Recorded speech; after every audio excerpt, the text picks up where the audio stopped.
I just completed a couple of documentaries with the Daily Wire Plus crew, and one of them was in Athens and two were in Jerusalem. And we were trying to puzzle out the relationship between Greek thought and Judeo-Christian thought, most particularly the strange happenstance that the Greek idea of an intrinsic logos in the world seemed to dovetail with the Judeo-Christian idea of, you might say, of the word incarnate in the human psyche. And it seemed to me, and obviously to other observers, that there was an affinity between the Greek idea that the cosmos had an intrinsic comprehensibility and the idea that the proper orientation for human beings ethically would be one of honest communication and investigation. And those two things snapped on top of each other. And it made me think of something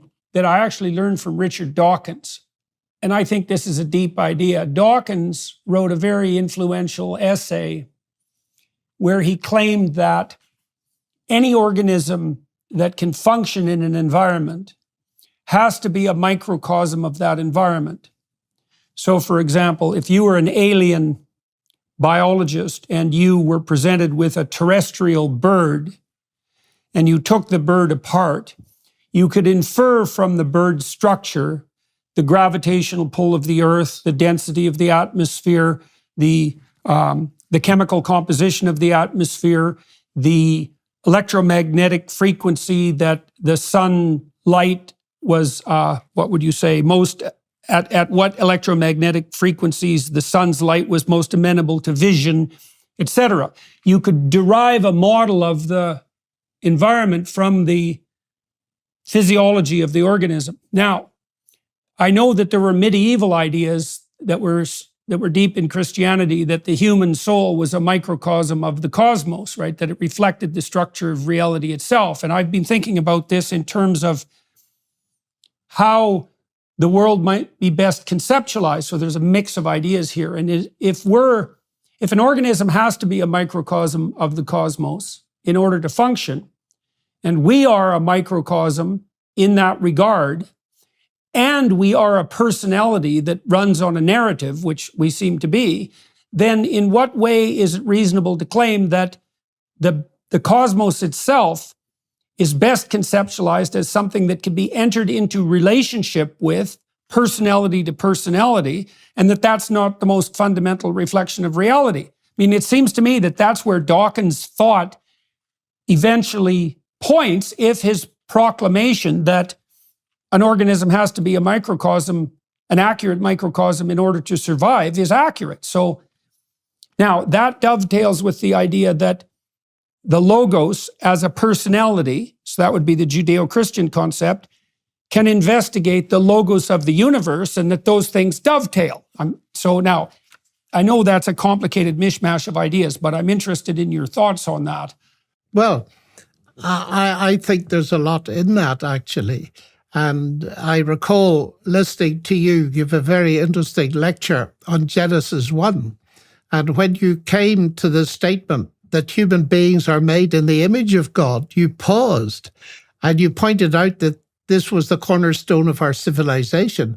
And I agree with that entirely. I think that what Dawkins is saying actually points in the exact opposite direction to what his worldview is, which is atheism, of course. In other words, that we can read off from creation something about the idea of a creator. And as you say, it dovetails perfectly. Let me put this another way. I'm a mathematician by background and a linguist. I love language, and mathematics is a very sophisticated language, but I love natural languages as well. And it seems to me that where this fits together best is first in the fact that we can do science, in the sense that there is a rational intelligibility to the universe, which is the foundation of modern science and is a legacy of the biblical worldview. So that the mathematical describability, Einstein talked about, he couldn't imagine any genuine scientist without faith in that. It's the axiom for doing science is to believe the universe is intelligible. But if you ask for the rationale behind that, why do we believe the universe is intelligible? It bears the imprint of a creator. And I see that at the level of mathematics, it has capacity to, at least in part, give us a handle on what's out there. And also in biology, where we have at the heart of every living cell the longest word we've ever found, the genetic code. And all of that leads me to formulate it as follows, that we live in a word-based universe. And that's the key of the logos for me. Okay, and so what do you mean in that case? So what do you mean specifically that we live in a word-based universe? What does that mean for you on the broader conceptual landscape? Well, it means that this universe is not simply a product of natural, unguided forces. It is a product of a rational creator, an intelligent creator, and I believe even more than that, a personal creator. Now, how I get there is only in part from a response to the universe as I find it, the point you made about each organism being a microcosm of its environment. It's also, it seems to me that there are two major sources of knowledge. There is, first of all, observing the universe, science, etc. Then there are the humanities. But there's also the concept of revelation, in which I believe. In other words, it's not simply the human quest for the creator, it's the creator revealing himself. So for me, the anchor point in the end is that the Logos became human and we beheld his glory. In other words, we can see exactly what this means in terms of what we can understand. That is the human being in which God encoded himself in Christ. Now, those are big ideas, of course. They're very deep ideas. They need unpacking. But that's essentially where I'm coming from.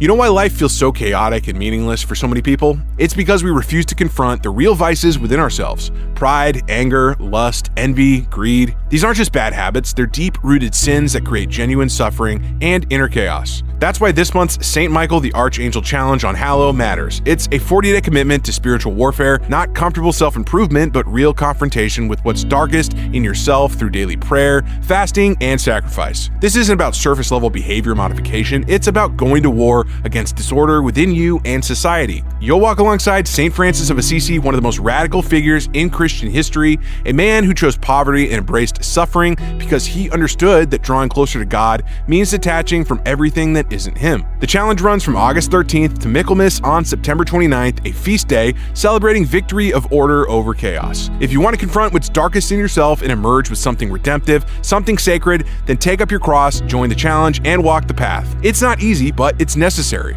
and you'll be stronger for it. Get Hallow 3 months free at hallow.com/Jordan. Okay, so all right, so let me elaborate in two directions with regards to that. So the first is that, so one of the axioms of faith that's necessary before you embark on the scientific endeavor as an individual or as a culture, which might explain why science emerged in the Judeo-Christian context and no other place, is that the universe is intrinsically intelligible. But there's another axiom too, which is that the honest investigation of that intelligibility will be good. And so there is this insistence in Genesis when God casts order out of chaos and creates the world. After each day of creation, he states explicitly, and it was good. And when he creates man, I believe he says that it is very good. And the reason for that is that not only is there an order, but that the order is, in its deepest sense, beneficial and positive. And the thing is that it's easy and even rational, it might be easy and even rational to take the Frankenstein monster view of the investigation of the world and to say, well, even if the cosmos is intelligible, that doesn't mean that our investigation into it is intrinsically good or that it would bear good fruit. Now, you have to believe that the truth will set you free in order to be a scientist, because if you believed that the truth had no bearing on human flourishing, let's say, then the whole enterprise would be pointless. And if you believed that the investigation of the complexities of material reality would lead us astray, then you'd say that that should be taboo and forbidden. But that isn't what we decided. We decided that the revealed order would be good. And then I'll add one other thing to that, which I think is also axiomatic, which is part of the logos idea in its deepest sense is that we are required to explore, investigate, and communicate about everything as deeply as possible. So the idea, you have this idea in Job that is quite well developed, that no matter what God and the devil throw at you, you're called upon to maintain your equilibrium and your faith in the intrinsic goodness of being. And then that's expanded in the Gospels because the trials of Christ are the most extreme trials that can be imagined. And I mean that literally. That's partly why the story has such potency, right? It's the worst possible sequence of events that could happen to the least possibly deserving person.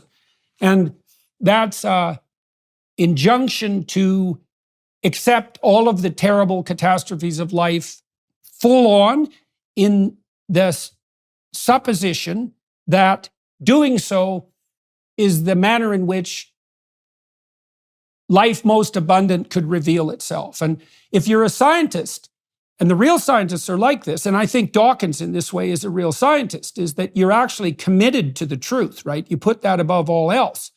And you wouldn't do that if you didn't believe that the logos of commitment establishes the order that is good. And I don't think you do that without an intrinsic belief that it's something like human beings are made in the image of God.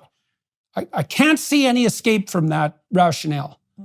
Nor can I. And it's interesting that when I did the debate with Dawkins at the Oxford Natural History Museum, at the press conference afterwards, we were asked, was there anything that we agreed on? And there was one thing, and that is that truth exists. And this is a crucial thing. It depends that we are committed to the pursuit of truth. Otherwise, as you say, science is absolutely no point. I happen to believe that truth, of course, is not simply propositional truth, but ultimately truth is a person. And that is the very deep claim. I am the way, the truth, and the life. And it's interesting there that Jesus wasn't merely saying, I say true things. This goes much deeper. I am the truth. And if we set up a sequence of questions about anything, what is the truth about the atom? Well, you can split it into elementary particles. What is the truth about those? I believe this claim is so big that it's actually saying that at the end of the backward sequence of questions, Jesus Christ will say, I am the truth. And of course, that resonates with what you were studying in Exodus so interestingly. I am is the fundamental proposition about the nature of God. Right. So that's an existential proposition that has to do with action. Yes. So so when Thomas Kuhn wrote what was it? His theory of scientific revolution. I can't remember the name of the book exactly at the moment. The structure of scientific revolutions. Now, Kuhn did something that other philosophers of science did in the 20th century. He laid out the case for science being a coherent set of explicit statable propositions. And that's generally what people think of as science. But that's not accurate nor sufficient by any stretch of the imagination. So I'll give you an example of this and we can expand on that. So my graduate supervisor, Robert Peel, was a real scientist. And what that meant was that he conducted himself in a certain way. It wasn't a matter of the things he believed explicitly. It was a matter of the way that he conducted himself, let's say as a laboratory researcher. And that conduct was oriented around a variety of ethical propositions. So he was very generous with his ideas. And what that meant was he had a lot of ideas because he would share them with his graduate students, for example, and the undergraduates, and they would respond positively. And that would reinforce the mechanism within him that generated ideas, and then ideas would flow forth more abundantly. And so that was part of the scientific ethos, to be generous with ideas. And then the next part of that was if he published his scientific research papers, he was generous in the credit he gave to his graduate student collaborators, generally listing them as the first author and putting himself in the final place, which is a convention among genuine scientists. And so he played fair on the reputational front. And then I had a supervisor like that. I had a supervisor like that at Cambridge. Yeah, well, it's a great good fortune. You can't become a successful scientist. It's very difficult to become a successful scientist without someone like that to apprentice with. Yep. Okay, so then on the statistical analysis front, so, you know, people who know anything about statistics think that you take a spreadsheet of numbers and dump it into a meat grinder and crank the handle and out comes truth. And that is 100% false, because when you're doing statistical analysis, it's a form of critical thinking and exploration, and you're making ethical decisions at every choice point. So you have to figure out which data points constitute outliers, because maybe there was a measurement error, for example, while you were sampling that particular behavior. And you have to tilt the statistical investigation to some degree against the outcome that you're hoping for to make sure that you don't fool yourself. And it's saturated with ethical decisions. And then that all has to be nested within the presumption, first of all, the presumption that you should not ever publish false data just to move your career forward. You know, and you might say, well, why the hell not?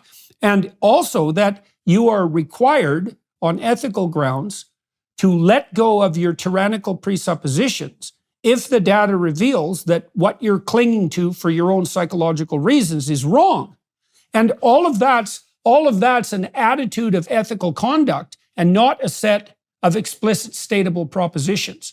And yeah, that's hugely important. Richard Feynman, the physicist, the Nobel Prize winner, used to say you must bend back